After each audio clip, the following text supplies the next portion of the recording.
நண்பர்களுக்கு வணக்கம். நான் கசாலி டிகோட்ஸ்.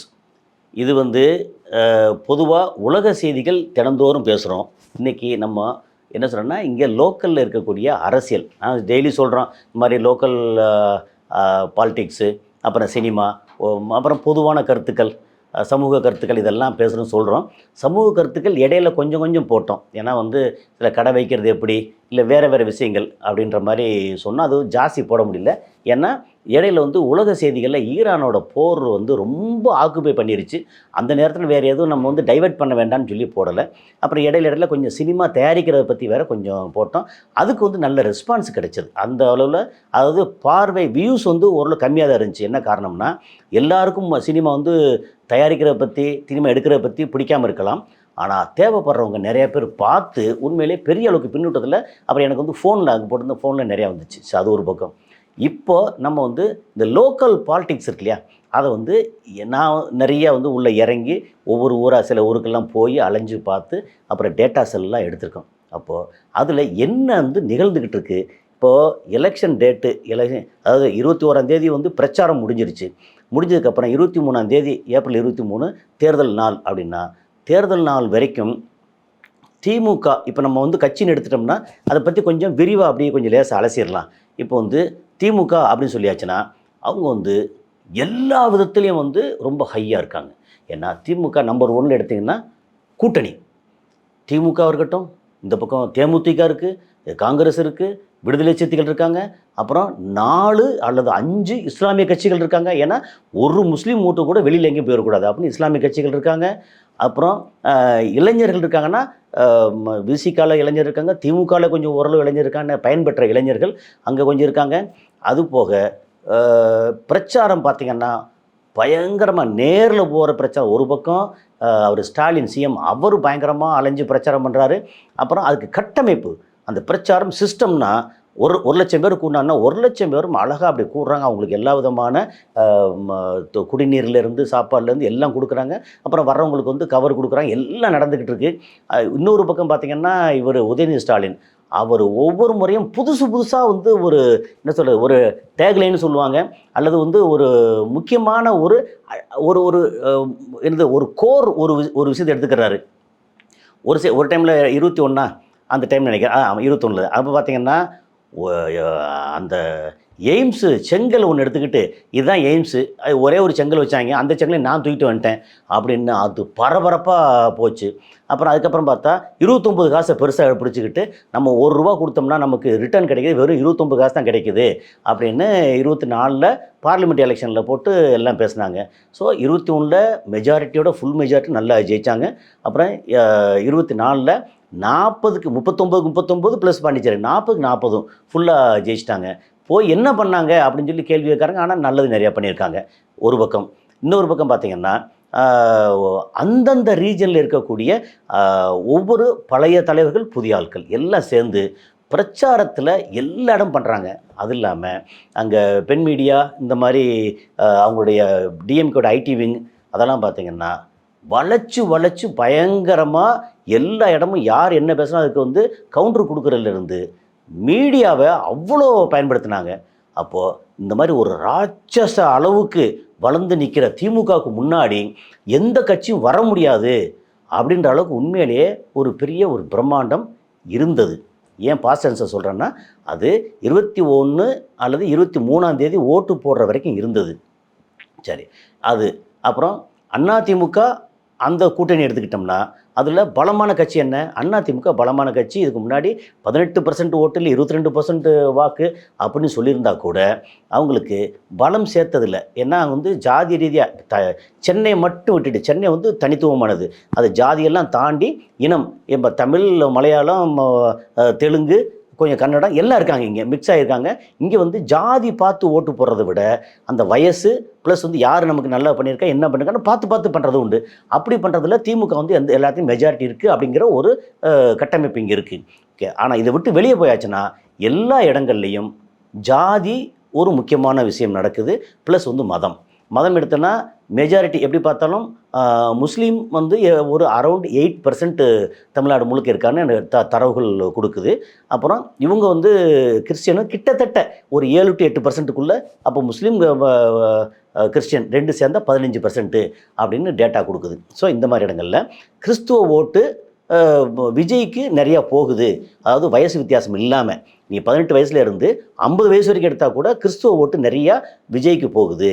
அப்புறம் முஸ்லீம் ஓட்டு இவங்க வந்து ஒரு 35-36 லட்சம் ஓட்டு கிறிஸ்டியன்னா, ஒரு 36-40 லட்சம் ஓட்டு முஸ்லீம் ஓட்டு.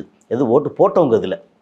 அப்போ 8 கோடி பேர் மக்கள் அல்லது ஓட்டு போடுற மக்கள் வந்து ஒரு 6 கோடியே 70 லட்சம் அப்படின்னு எடுத்திங்கன்னா, அதில் ஓட்டு போட்டவங்க வந்து 483 ஆச்சா, 483 485 அந்த ரேஞ்சில் ஒரு 85% அப்படின்னு கணக்கு வச்சிட்டிங்கன்னா, அதில் ஓட்டு போட்ட மக்களே வந்து எப்படி பார்த்தாலும் ஒரு 40 லட்சம் 38 லட்சம் ஓட்டு வந்துருச்சுன்னா, முஸ்லீம் ஓட்டு அப்படியே அழுங்காமல் குலுங்காமல் சிதறாமல் சிந்தாமல் நிறைய வந்து திமுகவுக்கு போய் சேர்ந்துருக்கு அப்படிங்கிறது முஸ்லீம் ஓட்டு.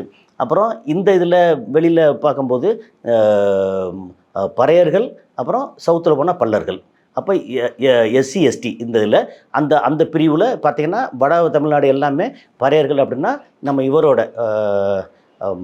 தொல் திருமாவளவன் அவர் தலைமையில் அவரை நம்பி பெரிய இளைஞருக்கு கூட்டமே இருக்குது. அப்புறம் அவங்க பறையர்கள் தான் ஓவராலாக வந்து ஒரு 10% மக்கள் மொத்தம் இருக்காங்க. அதில் இவருக்கு பின்னாடி போகிறதுல கன்ஃபார்மாக வந்து ஒரு 6-7% போடுவாங்க அப்படின்னு ஒரு தரவுகள் இருக்குது.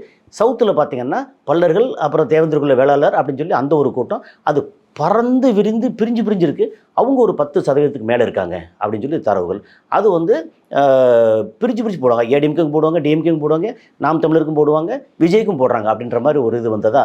இந்த மாதிரி ஒரு சூழலில் யார் டாப்பில் இருக்கா அப்படின்னா, இப்போ திமுக வந்து பிரச்சாரத்துலேயும் அப்புறம் எல்லாம் டாப்பில் இருந்தாங்க. ஏடிஎம்கே பார்த்திங்கன்னா கூட்டணியில் பிஜேபி வந்து நல்லதா கெட்டதான்னா, பிஜேபிக்கு ஒரு 6% 7% ஓட்டு, 11% சொன்னால் அது வந்து உண்மை இல்லை. 6-7% ஓட்டு இருந்தால் கூட இவங்களுக்கு ஒரு 18% கூட ஒரு இந்த பெர்சன்டேஜ் கணக்கு பண்ணால் 25%. அதுக்கப்புறம் அன்புமணி ராமதாஸ் தலைமையில் பட்டாளி மக்கள் கட்சி, அதுக்கு வந்து நீங்கள் 2%, 3%, 5% என்னத்தை வச்சாலும் அது ஒரு சைஸபிள் வேல்யூ. அப்போ இதுதான் அவங்களோட பெரிய பலம். இந்த கூட்டணி பலம்.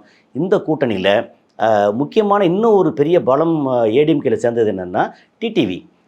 அவர் தினகரன் சேர்ந்ததுனால சவுத்துலேயும் நீங்கள் வந்து மதுரைக்கு கீழே, மதுரைக்கு மேற்கு எடுத்துக்கங்க, அப்புறம் தஞ்சாவூர் பக்கம் எடுத்துக்கங்க, அப்புறம் எல்லா இடத்துலையும் வந்து டிடிவி சேர்ந்ததில் தேவர்கள் இருக்காங்க இல்லையா, முக்குளத்தோர், அவங்கெல்லாம் வந்து இது ஏடிஎம்கேக்கு எதிராக இல்லைன்ற ஒரு இது வந்துச்சு.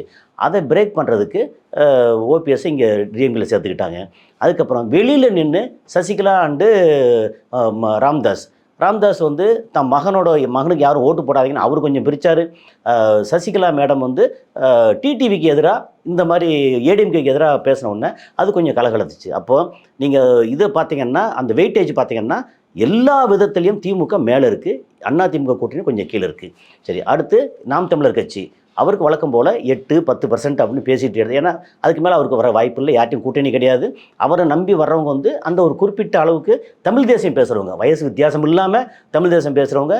அப்புறம் தமிழ் தேசியம் பேசுகிறவங்களையே நமக்கு வந்து பணத்தை பற்றி வாழ்க்கையை பற்றி கவலைப்படாத ஒரு கூட்டம் அப்படின்னா 30 வயசுக்கு கீழே. அப்போ 30 வயசுக்கு மேலே வந்து கல்யாணம் பண்ணிடுவாங்க, இப்போ குழந்தை பிறந்துடும், ஹாஸ்பிட்டலுக்கு போகணும், படிக்க வைக்கணும் செய்யணும் அப்படின்னு பார்க்கும்போது அவங்கெல்லாம் தமிழ் தேசியத்தை பேசுகிறத விட வாழ்க்கையை பேசுவாங்க. அப்படிங்கும்போது இளைஞர்கள் அங்கே ஒரு கூட்டம். இப்போ வந்து நாம் தமிழர் கட்சி இது முடிஞ்சு அதுக்கப்புறம் தாவேக்கான்னு வரும்போது அவள் வந்து எல்லாம் விசில் அடிச்சாங்க, கொஞ்சம் இது சரியில்லை அப்படின்னு ஒரு பக்கம். இன்னொரு பக்கம் விஜயை பற்றின ஏகப்பட்ட அலிகேஷன்ஸ், அவர் மேலே வந்து அவ்வளோ குற்றச்சாட்டு, கொஞ்சம் நஞ்சம் இல்லை. அதையும் மீறி 23ஆம் தேதி ஓட்டு போட்டு முடிச்சுட்டு வந்த உடனே பார்த்திங்கன்னா எங்கே பார்த்தாலும் விசில். அங்கே ஓவராலாக விசில் வந்து அது என்ன இப்போ பிரித்து சொல்ல வந்தாங்கன்னா, சென்னை சிட்டியில் 30% அதுக்கு மேலே விசில் வந்து வாங்கும். ஒரு தனியாக ஒரு கட்சி, இப்போ தான் பிறந்த தவழ்ந்த குழந்தை இல்லை லேசாக நடக்க ஆரம்பிச்சிருக்கு அப்படின்ற ஒரு கட்சி 30%க்கு மேலே, 16 தொகுதி இருக்குது, 16 தொகுதியிலையும் 30%க்கு மேலே வாங்குது. அதில் பெரம்பூரில் விஜய் ஜெயிக்கிறாரு, அப்புறம் வேறு எங்கெங்கே ஜெயிக்க போகிறார் என்னங்கன்னு தெரியாது. ஆனாலும் டஃப் ஃபைட்டு கொடுக்குறாங்க, நிறைய இடங்கள்ல கொடுக்குறாங்க அப்படின்ற ஒரு பேச்சு. ஓகே, அதுக்கப்புறம் இங்கே கோயம்புத்தூர், மதுரை, திருச்சி, திருநெல்வேலி, அந்த மாதிரி தஞ்சாவூர், இது மாதிரி நீங்கள் நகரங்களில் பார்த்தீங்கன்னா அங்கே வந்து சென்னை மாதிரி இல்லாமல் ஜாதி அடிப்படையிலையும் கொஞ்சம் வருது அங்கே. அதையும் தாண்டி இளைஞர்கள் இது எவ்வளோ பேர் இருப்பான்னு நினைக்கிறீங்க? 18 வயசுல இருந்து ஒரு 30 வயசு வரைக்கும் எடுத்திங்கன்னா எப்படி பார்த்தாலும் ஒரு 16-17%, 20% வரைக்கும் இருக்காங்க வச்சுங்களேன். இப்போ 5 கோடி பேர் ஓட்டு போட்டிருக்காங்க. அதில் 20% அப்படின்னு சொல்லியாச்சுன்னா 1 கோடி ஓட்டு. அந்த 1 கோடி ஓட்டில் மெஜாரிட்டி வந்து விஜய் வாங்குறாரு. அப்படி வச்சுக்கிட்டிங்கனாலே அவருக்கு வந்து ஒரு 70-80 லட்சம் ஓட்டு வந்து தமிழ்நாட்டில் ஓவராலாக இளைஞர்கள் ஓட்டு வந்துடுது. Invariably all caste and religion. அதில் இளைஞர்களாக இருந்தாலும் விஜய்க்கு ஓட்டு போடாமல் திமுகவுக்கு தான் ஓட்டு போடுன்னு போட்ட ஒரே இனம் வந்து இஸ்லாமியர்கள்.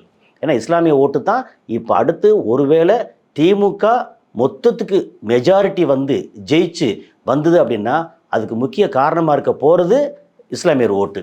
ஏன்னா கிறிஸ்தவ ஓட்டு பிரிஞ்சிருச்சு, தலித்து ஓட்டும் நிறையா பிரியுது, அப்புறம் கொங்கு பெல்ட்டில் போட்டிங்கன்னா மாற்றி மாற்றி மிக்ஸ் ஆகுது. அதெல்லாம் தாண்டி டிஎம்கே இதெல்லாம் பத்தாது அப்படின்னு காசு இறைச்சிருக்க பத்திரம் நான் கேள்விப்பட்டது. இதெல்லாம் எதுவும் கன்னடா பார்க்குறது இல்லை, சில இதெல்லாம் கன்னடா பார்த்துருக்கேன், அது வேறு விஷயம். ஆனால் காசு அள்ளி இறைச்சிருக்காங்கன்னா நீங்கள் நம்ப மாட்டீங்க. நார்மலாக என்ன பண்ணணும்னா ஒரு தொகுதிக்கு ஒரு 2 லட்சம் 2.5 லட்சம் பேர் வாக்காளர் இருக்காங்க அப்படின்னா 1000 ரூபா கொடுத்தாலே 2 லட்சம் பேருக்கு 1000 ரூபா கொடுத்தாலே 20 கோடி ரூபா ஆச்சு. ஓகே, இப்போ செந்தில் பாலாஜி கோவை தெற்கு அதில் 1 கிராம் தங்கம் ப்ளஸ் 5,000 ரூபா அப்படின்னா ஒரு ஓட்டுக்கு 20,000 ரூபா. நீங்கள் 2 லட்சம் ஓட்டு அப்படின்னாலே 400 கோடி ரூபா கொடுத்துருக்காங்க. ஒரு தொகுதிக்கு 400 கோடி. ஏன்னா ஜெயிச்சே ஆகணும்னு மக்கள் வந்து காசு வாங்கின நம்ம மக்கள் வந்து பெரும்பாலும் என்ன செய்வாங்கன்னா, இல்லை நம்ம துரோகம் பண்ண வேண்டாம்னு உதயசூரனுக்கு போடுறாங்க, அப்படி வச்சுக்குவோம். ஆனால் இங்கேயும் காசு வாங்கிட்டு அப்புறம் ஏடிஎம்கேலையும் கொஞ்சம் காசு வாங்கிட்டு விசிலுக்கு போட்ட ஆட்கள் நிறையா உண்டு. காரணம் மகன் சொன்னான், பேரன் சொன்னான், இவன் சொன்னான், இல்லை சாப்பிட மாட்டான், அடம் பிடிக்கிறான், நீ போட்டையா இல்லைன்னு சத்தியம் பண்ணுன்றான் அப்படின்னு ஏகப்பட்ட இது தரவு நடந்துச்சு. அது இல்லாமல் நீங்கள் கரூர் எடுத்துக்கிட்டிங்கன்னா இவரோட கூட இருந்தவர், நம்ம செந்தில் பாலாஜியோட கூட இருந்தவர் 1/2 கிராம் தங்கமும் 6,000 ரூபாயும் கொடுத்துருக்காங்க ஒரு ஓட்டுக்கு. அப்போ 13,000 ரூபா 14,000 ரூபா கணக்காச்சா? அதுலேயே அப்படி நீங்கள் பார்த்தீங்கன்னா எவ்வளோ ஒரு 2 லட்சம் பேருக்கு கொடுக்குறான்னு வச்சுங்களேன், 300 கோடி ரூபா ஆச்சு. அப்போ ஒரு தொகுதிக்கு 300 கோடி ரூபா கொடுக்கணும் அப்படின்னா நீங்கள் வந்து டாஸ்மாகில் 10 ரூபா 20 ரூபா எக்ஸ்ட்ரா வாங்கித்தான் ஆகணும், மணல் கொள்ளை பண்ணித்தான் ஆகணும், அப்புறம் எல்லா இடத்துலையும் லஞ்சம் வாங்கித்தான் ஆகணும். அதுக்கப்புறம் எளிய மக்கள் சாதாரண மக்களுக்கு வந்து 5 வருஷத்துக்கு ஒருக்க பிச்சை போட்ட மாதிரி ஒரு 2,000 ரூபா 5,000 ரூபா 10,000 ரூபா அப்படின்னு பிச்சை போட்டுட்டு அவங்க தலையில் துண்ட பொருளுக்கு எல்லாம் பண்ணித்தான் ஆகணுன்ற அளவுக்கு திமுக இப்போ வழி காமிச்சிருக்க விஷயம் இருக்கு இல்லையா, அது உண்மையிலேயே எதிர்காலத்துக்கு கேவலமான கேடுகட்ட முறையில் வந்து சேருதுன்னு அர்த்தம். நான் வந்து திமுக எனக்கு வந்து எப்படின்னா, திமுக பண்ண நல்ல விஷயங்கள் எடுத்திங்கன்னா, நீங்கள் நூலகம் கட்டினதாக இருக்கட்டும், மாதம் 1000 ரூபா பெண்களுக்கு கொடுக்குறதா இருக்கட்டும், ஒரு கோடி 30 லட்சம் பேர் கொடுக்குறதா இருக்கட்டும், படிப்புக்கு முக்கியத்துவம் கொடுக்குறதா இருக்கட்டும், அவர் உதய ஸ்டாலின் தலைமையில் விளையாட்டுக்கு முக்கியத்துவம் கொடுக்குறதா இருக்கட்டும், நிறைய நலத்திட்டங்கள், அந்த திட்டங்கள்லாம் அற்புதமான திட்டங்கள், எதிர்கால தமிழ்நாட்டுக்கு தமிழர்களுக்கு சூப்பர் திட்டங்கள். ஆனால் இங்கே வாழ்க்கை முறை இருக்கு இல்லையா, இந்த வாழ்க்கை முறையில் லஞ்சம், ஊழல், எளிய மக்கள் குரல் வந்து செவி சாய்க்காமை அப்படின்னு உண்மையிலேயே இந்த திமுக ஆட்சிக்கு வந்தாலே சட்டம் ஒழுங்கு சீர்கிடும் அப்படிங்கிறது உண்மை. அதுக்கு வந்து நானே ஒரு சாட்சி. என்னோட விஷயத்தில் இங்கே வடபழனி போலீஸ் ஸ்டேஷனில் என்னெல்லாம் பண்ணாங்க அப்படிங்கிறத அடுத்த ஒரு காணொலியில் டீட்டெயில்டாக சொல்கிறேன். இதில் திமுக கட்சி கொடி கட்டிட்டு வந்த முகமது அனீஸ் அப்படின்னு சொல்லி மண்ணாங்குண்டு, அதாவது ராமநாதபுரம் மாவட்டம் மண்ணாங்குண்டு கீழக்கரை பக்கத்தில் இருக்கிற ஒரு ஊரில் பிறந்த ஒருத்தன். அவன் வந்து திமுக கட்சி கொடி கட்டிட்டு வந்து விசிகாவோட ஆட்கள் ஒரு 10 பேர், ஏன்னா இப்போ தென் சென்னை மாவட்ட துணை செயலாளர் ஒருத்தர் புதியவன், அவர் தலைமையில் 10 பேர் வந்து கத்தியோடு வந்து பிரச்சனை பண்ணதுலேருந்து, அப்புறம் இங்கே வடபழனி போலீஸில் நம்ம வந்து கண்டுக்காமல் விட்டதுலேருந்து கோர்ட்டில் வரைக்கும் அவங்களுடைய செல்வாக்கு போனதுலேருந்து எல்லாம் டீட்டெயிலாக சொல்ல, இன்னும் வழக்கு நடந்துகிட்டு இருக்கும்போதே ஆஃபீஸை வந்து ஆட்களை வச்சு இடிக்கிறதுலேருந்து எல்லாம் பண்ணிட்டு இருக்காங்களா. இந்த விஷயத்தை நான் டீட்டெயிலாக அடுத்து சொல்கிறேன். ஏன்னா இது வந்து திமுக இன்றைக்கி வந்து பணத்தை கொடுத்து இதை கொடுத்து என்னத்தையாவது கூட்டணி சேர்த்து ஜெயிச்சிடலாம், ஆனால் உள்ளே வந்து புறையோடி போய் இருக்குது. அது தப்பி தவறி இதில் பிஜேபி ஏடிஎம்கேயோட சேராமல் இருந்துச்சுன்னா திமுக பாடு அதோகதியாக இருக்கும் அப்படின்னு நான் வந்து நிறைய பேசுகிற இடங்களில் தெரிஞ்சது. ஸோ அடுத்த காணொலியில் இந்த டீட்டெயில் எல்லாம் சொல்கிறேன்னா, அரசியல் நம்ம வந்து நாம் அரசியல் மயப்படுத்தணும் அப்படிங்கிறனால இந்த டீட்டெயில் எல்லாம் சொல்கிறேன். ஸோ அடுத்த காணொலியில் நம்ம அரசியல் சம்மந்தப்பட்ட அப்டேட் என்னென்ன இருக்கோ அதெல்லாம் நம்ம பேசுவோம். நன்றி.